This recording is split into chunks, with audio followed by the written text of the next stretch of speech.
Scene போடுறதுக்காக தான் ரஜினியை போய் பார்த்துருக்காரு. வெளியே வந்து ரஜினிகாந்திடம் என்ன பேசினீர்கள்? அவரிடம் அரசியல் பேசினேன். என்ன அரசியல் பேசினேன்? சொல்ல என்ன அரசியல் பேசுனீங்க? அவர் அரசியல்வாதி கூட கிடையாது.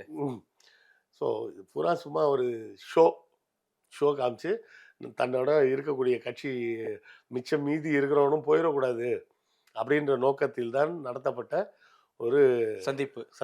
அப்படிதான் அதற்கான சந்திப்பு தான், வேற ஒன்றும் கிடையாது. வேற ஒன்றுமே இருக்க முடியாது. ஏன்னா ரஜினி ஆக்டிவ் பாலிடிக்ஸ்லலாம் கிடையாது. சீமான் ஆக்டிவ் சினிமாவில் கிடையாது. சரியா? ரஜினி சினிமாவில் ஆக்டிவாக இருக்கார், அரசியலில் கிடையாது. இவர் அரசியலில் தான் இருக்கார், சினிமாவில் கிடையாது. அப்போ இவங்க 2 பேரும் சந்திக்கிறதுக்கு எந்த விதமான முகாந்திரமும் கிடையாது. அப்போ எதுக்கு இல்லை, ஒருவேளை ரஜினி ரசிகர்களை பெறுவதற்காக கூட போயிருக்கலாம்ல திரு சீமான்? ரஜினி ரசிகர்கள்லாம் வயசு ஒரு பக்கம் நீங்கள் சொல்கிற மாதிரி விஜய் ரசிகர்கள் ஒரு பக்கம் இருக்காங்க. இல்லை, ரஜினி ரசிகர்கள்லாம் வயசாகிடுச்சு, நிறைய பேர் செத்து கூட போயிருப்பாங்க. தங்கம் புற்றுநோய் சிகிச்சை மையம், நாமக்கல் மற்றும் கான்பூர்.